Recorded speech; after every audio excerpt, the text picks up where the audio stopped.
नमस्कार दर्शकों, जन्म कुंडली अध्ययन। आज इस कार्यक्रम में ये जो जन्म कुंडली आपके सम्मुख में लाया हूं, एक 52 वर्षीय व्यक्ति की है। ये जन्म कुंडली इन्होंने मुझे दुबई से भेजी है। मूल रूप से आसनसोल, वेस्ट बंगाल के ये रहने वाले हैं। वहां पर ये पिछले 20 वर्षों से दुबई में निवास कर रहे हैं।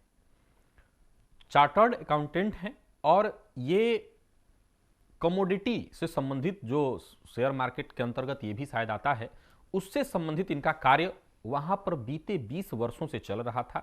बहुत बढ़िया पैसा इन्होंने कमाया। इनका कहना था कि अपने जीवन का जितना बेहतर तरीके से सेटिंग करनी चाहिए वो मैंने कर रखी थी। जीवन के उत्तरार्ध के लिए दुबई में मैंने 2 घर खरीदा।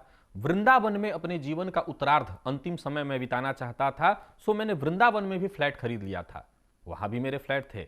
लेकिन बीते 5 वर्षों में ये सब बिक गए।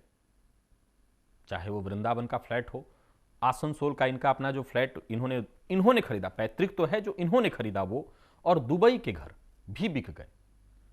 अभी जिस घर में रह रहे हैं उसकी भी बातचीत इन्होंने कर ली है, क्योंकि इनका कहना है कि अगर उसको बेचूंगा नहीं तो जितना मेरे ऊपर कर्ज है उससे मुक्ति नहीं मिलेगी, और अगर उसको बेच देता हूं तो मैं फ्री हो जाऊंगा, सारे कर्ज उतर जाएंगे। ऐसा क्यों हुआ, क्या करूं मैं? कई सारी बातें इन्होंने बताई, कई सारी परिस्थितियां भी इन्होंने बताई कि कई ज्योतिषियों से दिखाने के बाद कुछ लोगों ने ऐसे रत्न मुझे पहनाए दिए थे जिसके चलते भी मुझे नुकसान हुआ। मुझे इस विषय से कोई लेना देना नहीं। मुझे इस विषय से लेना देना है कि इनको ठीक कैसे किया जाए। जो बीत गई सो बात गई, अब इनको ठीक कैसे करें, हमें इस विषय से विचार करना है। आइए इनकी कुंडली को देखते हैं, क्योंकि एक छोटा सा प्रश्न और भी था इनका कि बीते दिनों से, हालांकि ये शुरुआती दौर से चला आ रहा है लेकिन इधर ज्यादा बढ़ गया है, पत्नी के साथ मतभेद रहता है। गौर करिएगा, ये 52 वर्ष के हैं, लेकिन इनका यह कहना है कि पत्नी के साथ हमेशा मतभेद होता रहता है। साथ ही रहते हैं, ऐसा नहीं कि पति पत्नी अलग रहते हैं, परंतु मतभेद होता रहता है। तो आइए इनकी जन्म कुंडली का हम लोग अध्ययन करें और देखें क्या कहते हैं ग्रह इनकी कुंडली में। दर्शकों, ये कुंडली है सिंह लग्न की। 5 नंबर से प्रारंभ हो रही है, अर्थात सिंह लग्न। लग्नेश बनते हैं सूर्य कहां पर बैठे हैं, तो इस कुंडली में पंचम स्थान में लग्न का मालिक चला गया, पंचमस्थ अत्यंत श्रेष्ठ, और वो भी कहां बैठा, तो अपने मित्र गुरु के घर में। ये भी बहुत अच्छी स्थिति। आगे इस कुंडली में जो इनका कार्य था वो कमोडिटी से संबंधित था। अभी वर्तमान समय में इनको चंद्रमा की महादशा चल रही है, और इन्होंने जो भी गंवाया इसी चंद्रमा की महादशा में गंवाया। इनका यहां तक कहना था कि सूर्य की महादशा में मैंने सब पाया, और चंद्रमा की महादशा जैसे ही आई धीरे धीरे मैंने करके सब गंवा दिया। यहां 2-3 बातें। वैसे देखा जाए तो सिंह लग्न में चंद्रमा कारक ग्रह होता है, लेकिन इनकी कुंडली में वो अष्टम स्थान में बैठा हुआ है और 12वें घर का फल दे रहा है। गौर करिएगा, अष्टम स्थान में होने से चंद्रमा को अष्टमेश का दोष नहीं लगता। मैं 2-3 चीजों पर आप लोगों का ध्यान आकर्षित करना चाहूंगा। अगर आमतौर पर मुझे, जो कि पंडित जी लोगों ने इनको ऐसा ही बताया कि चंद्रमा कुंडली के अष्टम स्थान में आया है, बैठा है, इसकी महादशा चल रही है, इसीलिए आप डूब गए।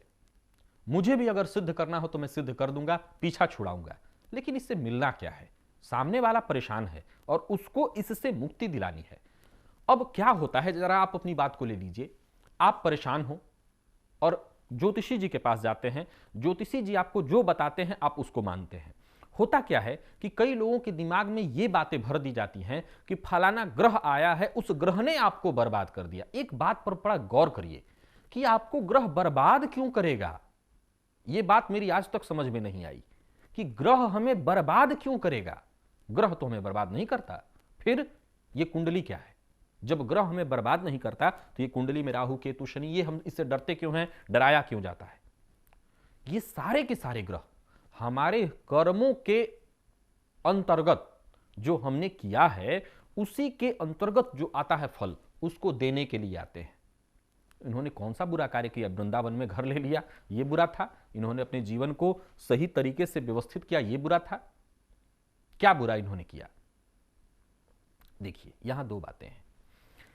सबसे पहले स्थिति को समझिए। इस कुंडली में चंद्रमा बैठा कहां है? चंद्रमा बैठा है अष्टम स्थान में। अष्टम स्थान है क्या? Common sense. तो ये कॉमन सेंस इनको पहले क्यों नहीं हुआ? पहले ये गलती क्यों नहीं किए? इस विषय को समझना है। यहां पर एक चीज आप हमेशा याद रखिएगा, आप सभी लोग, और अपने जीवन काल में देखिएगा, ये होता ही है। मैंने खुद सब जगह देखा, आजमाया हुआ है ये, कि जब आप अपने जीवन काल में बुलंदी की तरफ जाते हैं, जिस वेग से जाते हैं उससे कहीं अधिक वेग से नीचे की तरफ आते हैं, और ये क्रम चलता रहता है। वो कुंडली में चाहे कोई योग हो और न हो, केवल कोई ऊपर की तरफ जा ही नहीं सकता, ये असंभव है। आप एक ऐसा उदाहरण मेरे सामने नहीं ला सकते जो केवल अपने जीवन काल में बुलंदी की तरफ ही गया हुआ हो। कोई एक उदाहरण ले आइए। मैं जानता हूं कि जो ऊपर जा रहा है वो नीचे आ रहा है, और ऊपर इसीलिए जा रहा है क्योंकि नीचे आ रहा है। बिना नीचे आए वो ऊपर जा ही नहीं सकता। वो जितनी बार नीचे आएगा उतने ही बल से और ऊपर की तरफ जाएगा। यहां दो प्रकार के लोग होते हैं, एक नीचे जाने के क्रम में हार मान लेते हैं, और दूसरा जैसे ही नीचे आते हैं और बली होकर के ऊपर की तरफ भागते हैं।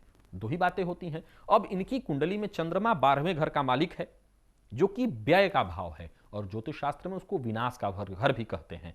तो विनाश का घर होने के चलते चंद्रमा अपना प्रभाव में आया। जैसे ही इस कुंडली में, चूंकि वो कारक भी है, तो प्रभाव में जैसे ही वो आया, उसने क्या किया कि अपने प्रभाव को दिया। तो सबसे पहला उसने प्रभाव दिया व्यय भाव को, यानी जातक के खर्च शुरू हो गए। अब व्यय भाव का मालिक चंद्रमा है, तो ऐसा नहीं जातक शराब पीने लगा होगा, गलत कार्य करने लगा होगा। जातक अपने खर्च बढ़ा लेता है। किस तरह का बढ़ाएगा भाई? तो वो अपने ऊपर, अपने आप को बढ़ाने में, अपने आप को और बड़ा बनाने में, और कई बार अपने आप को बड़ा बनाने के चक्कर में कुछ गलतियां भी होती हैं। इनका यह कहना था कि इस दौरान कई सारे, और वैसे तो इनके साथ ये हमेशा से होता आया है कि जो इनके पार्टनर बने हैं, जो इनके मित्र बने हैं, वही इनको सबसे ज्यादा धोखा देते हैं।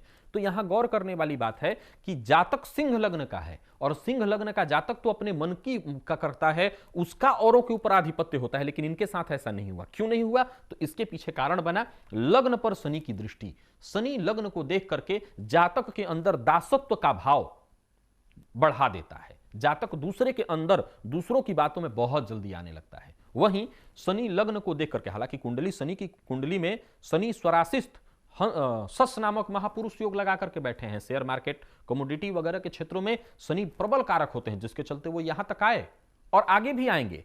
हुआ ये कि बीते दिनों इनको किसी पंडित जी ने मूंगा भी पहना दिया था, जो कुंडली में है तो भाग्य स्थान का मालिक, उच्च का है, लेकिन कहां पर बैठा है? तो ऋण भाव में, कर्ज के भाव में। और कहां को देख रहा है बलवान होकर के? तो व्यय भाव को। जो ग्रह कुंडली में भाग्य स्थान का मालिक है, तो इसका ये कतई मतलब नहीं, गौर करिएगा। प्रायः लोग, या आप भी कर लेते होंगे, मुझसे भी लोग पूछते हैं कि भाग्येश का रत्न है तो हमको पहन लेना चाहिए। जरूरी नहीं है। भाग्येश का रत्न अगर है आपका, आपकी कुंडली में भाग्येश कोई ग्रह बनता है, तो उसका रत्न पहन लेना जरूरी नहीं है। यहां गौर करिए कि भाग्येश बैठा कहां है, कहां बैठ करके फल दे रहा है। वो फल वो जरूर भाग्य स्थान का दे रहा है, फल वो जरूर सुख स्थान का दे रहा है, लेकिन उच्च का होकर के स्वतः इस कुंडली में कहां पर बैठा? तो रोग, रिपु और ऋण। और इतना ही नहीं, कर्मस्थ राहु, जो कि इस कुंडली में उच्च का है, उसकी 9वीं दृष्टि भी उस मंगल पर पड़ रही है। और जो मंगल उच्च का है, बली है, उसको अगर मैं और बलवान बना दूं तो वो कहीं ना कहीं अपने बल में आएगा, तो अपना काम करेगा। ऐसा नहीं है कि इनका ये विकास नहीं करेगा। जब हमने इसको बल दिया है तो भाग्य को बल देगा, सुख को बल देगा, लेकिन वो जिस भाव में बैठा है उसके बलाबल को ज्यादा बढ़ाएगा। उस जहां देख रहा है उस भाव को भी बढ़ाएगा। तो कहां कहां देख रहा है? तो उसकी 4थी दृष्टि भाग्य स्थान पर पड़ रही है, और 7वीं दृष्टि व्यय भाव पर। तो ग्रह सबसे ज्यादा कहां सामने देखता है? सबसे ज्यादा उसका बलाबल सामने वाली राशि पर होता है, यानी कि 7वीं राशि पर। तो उसने व्यय भाव को देखा, और व्यय भाव को देखने के चलते जातक के गलत जगहों पर खर्च होना। चंद्रमा पहले ही अष्टम स्थान में बैठ करके गलत निर्णय दिलवाने का कार्य कर रहा था अपनी महादशा में। व्यय भाव पर दृष्टि और ऋण हो जाना, तो सीधी सी बात है। अब इसके लिए मैं मूंगा को दोष दूं या किसको दोष दूं? ये वक्त की बात थी, इनके साथ ऐसा ही होना लिखा था, सो वो हुआ। अब ये सोच करके बैठे हैं, पंडित जी लोगों ने इनको बताया है कि मंगल की महादशा जैसे ही आएगी आप पुनः सब कुछ पालेंगे। क्या ऐसा होगा? ऐसा होना चाहिए अथवा नहीं, इस विषय पर भी विचारणीय तर्क है। ऐसा नहीं होता तो फिर क्या करेंगे? अपने जीवन काल में अपने जीवन को आप रिवाइंड करिए। मैं ये कुंडलियां लाता ही इसीलिए हूं ताकि आप इनको, तो मैंने सारा उपाय सब कुछ बता दिया है, आपके सम्मुख इसलिए लाया हूं कि आप अपनी कुंडली को देखिए और उस पर सीखिए कहां कमी रह रही है जीवन में, किन बातों को लेकर के कमी रह रही है। रिवाइंड करिए और समझिए। मंगल की जो महादशा इनको चलेगी वो 10 साल इन्होंने ये बात दिमाग में बैठा लिया है कि चंद्रमा ने इनको बर्बाद कर दिया, और अब इनके दिमाग में ये बात है कि मंगल आते ही सब कुछ इनको ठीक कर देगा। लेकिन गौर करना है कि मंगल भाग्य को बढ़ाएगा, सुख को बढ़ाएगा, लेकिन व्यय और ऋण को से इनको मुक्ति नहीं मिलने देगा। करने क्या जा रहे हैं, ये बाकी बचा घर बेचने जा रहे हैं और उससे ऋण से उऋण होने जा रहे हैं। हम सबके जीवन का एक तारतम्य ऐसा है कि हम अगर एक तैयारी कर लेते हैं, मान लीजिए हमारी पर दिन के जो खर्च हैं वो 100 रुपए हैं और आने वाले दिनों में हमारी आय हो जाए 10 रुपए, तो कहीं ना कहीं हम 100 के लिए प्रयासरत होते हैं कि हमारा खर्च चूंकि बन गया होता है। अगर वो नहीं प्राप्त हो तो अगर 2 प्रकार के लोग हैं, अगर अपने आप को संभाल लें तो वो तो 10 रुपए में चला लेंगे, लेकिन अगर नहीं संभाल पाए तो ऋण में जाएंगे और वो मंगल ऋण का भी काम करेगा। ये बात तय है कि मंगल इस कुंडली में सिंह लग्न में कारक होता है, भाग्य स्थान के वो मालिक हैं, षष्ठम स्थान में बैठे अवश्य हैं, और उनके आने से भूमि भवन वाहन का जो सुख है वो पुनः जातक को प्राप्त हो जाएगा। लेकिन जितनी सरलता से जातक सोच रहा है वो नहीं होने वाला। क्यों? क्योंकि ये मंगल की महादशा मात्र 7 वर्षों की है और जैसे ही ये समाप्त होगी फिर राहु आ जाएगा। हालांकि राहु भी इनकी कुंडली में उच्च का होकर के बैठा है, लेकिन सिंह लग्न में वो कारक नहीं होता। हां, जिस भाव में बैठा है उस भाव में सभी महर्षियों ने उसके बल को माना है, क्योंकि दशमस्त राहु जातक को श्रेष्ठ सफलता समाज में प्रतिष्ठित बना देता है। इनका अब फिर से जो तैयारी है कमोडिटी के क्षेत्र में। अच्छा, एक बात और, इनको पार्टनरों से धोखा क्यों मिला? पार्टनरों से धोखा, कुंडली का जो सप्तम स्थान है वहीं पर शनि बैठे हुए हैं, शनि बलवान है, फिर पार्टनरों से धोखा क्यों? क्योंकि सिंह लग्न में पहले तो ये कारक नहीं होते और ये एक प्रबल कारण बना कि जो इनके पार्टनर बने इनको यूज किए। आप भी गौर करिए, मैंने कई बार हथेली बनाने के और हथेली दिखाने के कार्यक्रम में आपको बताया कि हथेली में अगर शनि का पर्वत बहुत ज्यादा बली हो जाए तो जातक भी आलस्य करने लगता है, आपराधिक सोच बना लेता है अथवा यूज होने लगता है। तो शनि यहां इस कुंडली में पूर्ण बलाबल के साथ सस योग लगा रहा है। सस योग है तो जातक का विकास उत्तरार्ध में होता है, यह बात तो तय है। लेकिन यहां यह बात भी तय है कि जातक को दासत्व ज्यादा आ जाता है, जातक के अंदर दासत्व बड़ी मात्रा में आ जाती है और यही शनि सप्तम स्थान में बैठ करके दाम्पत्य जीवन में भी मतभेद का कारण उत्पन्न करता रहता है। दाम्पत्य का जो कारक शुक्र है वो कुंडली के षष्ठम स्थान में बैठा हुआ है और षष्ठस्थ होने के चलते कुछ हद तक मतभेद, और मुझे तो ऐसा लगता है कि मतभेद का कारण इससे ज्यादा वर्तमान जो परिस्थिति है उसके चलते हो रही है। चंद्रमा के बाद इनको मंगल की महादशा जल्द ही आने वाली है, क्योंकि अभी इनको 2017 में फरवरी से चंद्रमा में सूर्य का अंतर आएगा। सूर्य इनकी कुंडली में लग्नेश होकर के पंचमस्थ हैं, अतः मैं मानता हूं कि बढ़िया वक्त इनका अभी शुरू होने जा रहा है। अभी से ये प्रयास कर सकते हैं, ग्राउंड लेवल पर उसकी तैयारी शुरू कर सकते हैं, आने वाले दिनों में उसका लाभ इनको प्राप्त हो जाएगा। कुछ उपाय जो इनके लिए ये करें उससे लाभ प्राप्त हो सकता है, अथवा ऐसे जातक जिनकी कुंडली में कुछ इस तरह की स्थिति हो। पहले तो अपने मन को ठीक करने का काम कैसे कर सकते हैं आप? सूर्य को इस कुंडली में देखिए, सबसे बली ग्रह कौन है? सूर्य। सूर्य को और बलाबल दिया जाए, सूर्य का रत्न धारण किया जा सकता है, माणिक्य। ऐसे जातक सूर्य का रत्न धारण करें, सूर्य की आराधना करें, आदित्य हृदय स्तोत्र का पाठ करें, सूर्य को नियम से जल चढ़ाएं। सूर्य नमस्कार जो 12 नमस्कार सूर्य के होते हैं उस नमस्कार को करें, उससे शरीर भी पुष्ट रहेगा और उसका लाभ भी मिलेगा। तो ये चंद छोटे छोटे उपाय करके अपने जीवन को ठीक किया जा सकता है। फरवरी अगले महीने से आपका वक्त ठीक होने जा रहा है। एक बार पुनः कमर कसिए और दौड़ लगाइए। ऐसा ही होता है जब जीवन में हमें आगे बढ़ना होता है तो थोड़ा पीछे आना पड़ता है, बल समेटना पड़ता है और फिर हम दौड़ लगाते हैं। जो घर आपके बिक गए आप पुनः उसको अर्जित कर सकेंगे, लेकिन उसके लिए अपने आप को पुनः पूरी तरह से तैयार करना होगा। और इस बात को अपने दिमाग से आप सभी लोग निकाल दीजिए कि ग्रह आपको कभी बर्बाद करते हैं, ग्रह कभी किसी को बर्बाद नहीं करते, वरन ग्रह आपके किए हुए कर्मों का फल देने के लिए, अथवा मुझे तो लगता है कि ग्रह हमेशा आपको आगे बढ़ाने के लिए आते हैं। पीछे करने के लिए ग्रह क्यों आएंगे? और कई बार क्या होता है कि दवा जो हम खाते हैं अपने हित के लिए वो कड़वी तो लगती ही है। अब कोई कहे कि नहीं कड़वी लगती है इसलिए दवा हम नहीं खाएंगे, तो रोगी रहो। तो कड़वी दवा लगती है लेकिन वो हमारे हित के लिए होती है।